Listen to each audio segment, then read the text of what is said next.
বেলেঘাটায় মহিলার মৃত্যুর ঘটনার ছবি আমরা দেখিয়েছিলাম গতকাল। মৃত্যুর আগে, ঠিক আগে, এই মহিলা তার বাবার সঙ্গে ফোনে কথা বলেছিলেন অত্যাচার হচ্ছে। সেই অডিও ক্লিপ আপনাদের শুনিয়েছিলাম।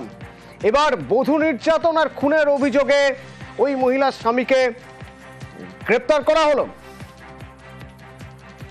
রৌনক রয়েছেন আমার সঙ্গে। রৌনক, কি খবর আছে?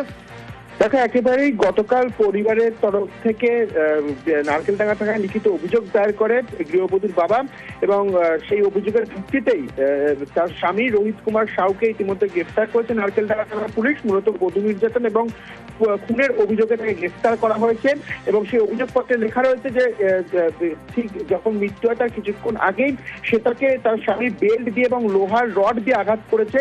গোটা বিষয়টি ইতিমধ্যে পুলিশের তরফ থেকে খতিয়ে দেখা হচ্ছে। যে প্লেস অফ অকুরেন্স তার ইতিমধ্যে ঘেরা হয়েছে, বেশ কিছু নমুনা সংগ্রহের কাজ ইতিমধ্যে পুলিশ সংগ্রহ করেছে, এবং লালবাজারের সায়েন্টিফিক উইক সেখানে গেছে, এবং গোটা বিষয়টি তদন্ত নেমেছে নারকেলডাঙ্গা থানার পুলিশ।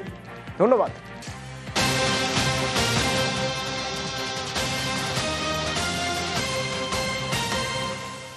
দুই আরও তাদের কর্তব্যে গাফিলতি, যে গাফিলতিতে তালিকায় গরমিল।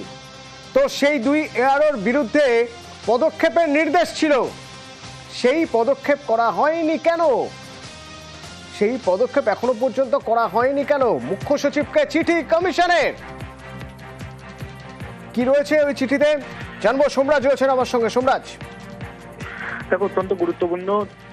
কিছুদিন আগেই রাজ্যের মুখ্য সচিবকে চিঠি দিয়েছিল জাতীয় নির্বাচন কমিশন, যে চিঠিতে স্পষ্ট বলেছিল যে ভোটার তালিকায় ভুয়ো ভোটার রয়েছে, এবং এক্ষেত্রে 2 বিধানসভার ইলেকটোরাল রেজিস্ট্রেশন অফিসার এবং 2 বিধানসভার অ্যাসিস্ট্যান্ট ইলেকটোরাল রেজিস্ট্রেশন অফিসার, তাদের বিরুদ্ধে গাফিলতির প্রমাণ রয়েছে, এবং সেই জন্য রাজ্যের মুখ্য সচিবকে নির্দেশ দিয়েছিল তাদেরকে সাসপেন্ড করার এবং এফআইআর করার জন্য নির্দেশ দেওয়া হয়েছিল। 96 ঘন্টা কেটে যাওয়ার পরেও তাদের বিরুদ্ধে কেন পদক্ষেপ নেওয়া হলো না? এবং শুধু তাই নয়, মুখ্য সচিবকে বলা হয়েছিল দ্রুত সেই ব্যবস্থা নিয়ে কমপ্লায়েন্স রিপোর্ট দিতে। সেই কমপ্লায়েন্স রিপোর্ট এখনো পর্যন্ত দেওয়া হলো না মুখ্য সচিবের তরফে। আর তা নিয়ে জাতীয় নির্বাচন কমিশনের তরফে চিঠি মুখ্য সচিবকে দেওয়া হয়েছে, এবং স্পষ্ট বলা হয়েছে 11ই আগস্ট দুপুর 3টের মধ্যে রিপোর্ট পাঠাতে হবে যে এই 4 জন সরকারি আধিকারিক এবং তার সঙ্গে একজন ডেটা এন্ট্রি অপারেটরের বিরুদ্ধে সরকার কি পদক্ষেপ করলো।